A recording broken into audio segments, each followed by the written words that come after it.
I wanted to walk through the training run for the last week, and I started off Saturday with a 10K, which went pretty well. And the week after that was full of hiccups. That's what I wanted to discuss. But I think overall it was not too bad. The reason for that is I'm able to finish my long run, which was the 9 mile. And my pace was also pretty decent for the run. So let's look into the stats right now. And as you can see, I finished 6.4 mile, which is 10K. And in terms of my average pace, it was pretty decent. It was 9.46 per mile, and the best pace was 8.32.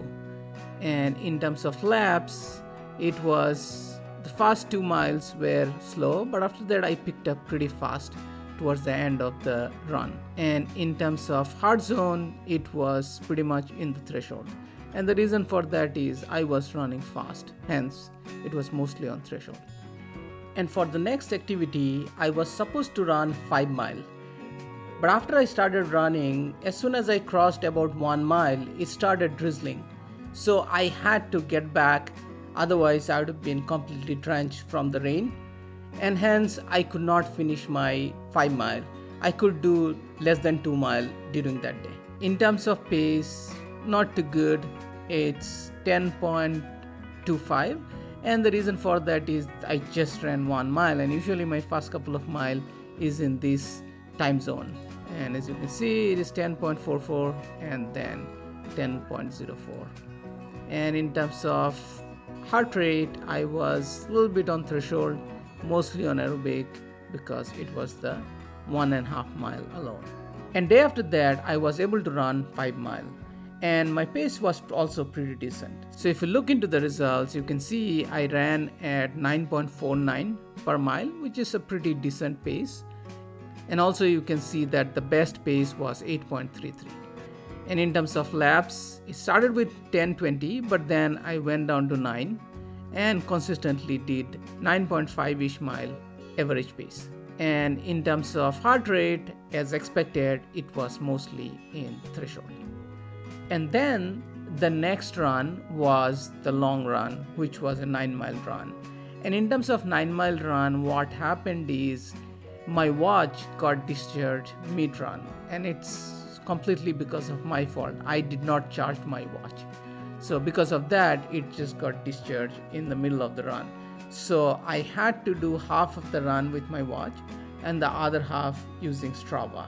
So I'm going to show the run stat in Strava because my Garmin Connect publishes the run in Strava, so I can show both of them in the same place.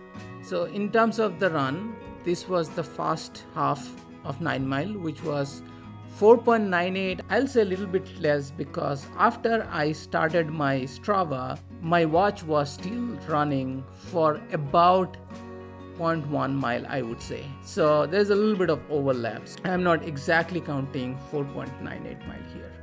So if you look into this 4.98 mile, my average pace was decent. It was 9.38 per mile. And in terms of the pace, the first mile was 10, and then it was less than 10 for rest of the run. Now let's look into the next half of the race, where again I used Strava. This was from Garmin. The next one is going to be completely from Strava. And in terms of this run, you can see I did 4.48 and my average pace was 9.12. So this one again, it shows 4.48, but in reality I would have done like 4.38 miles because, as I said, probably 0.1 mile I had an overlap between the Garmin Connect and Strava. So here, if we look into the pace, the last 4 miles were towards the lower 9 mile, which was pretty good. So this time, if I do at this pace, I should be able to go faster than my last half marathon.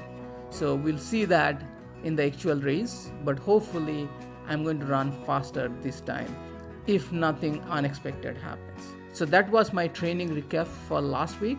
I'm going to share my next week's training recap in next week's video. Thanks so much for watching this video, and I'll see you all next week.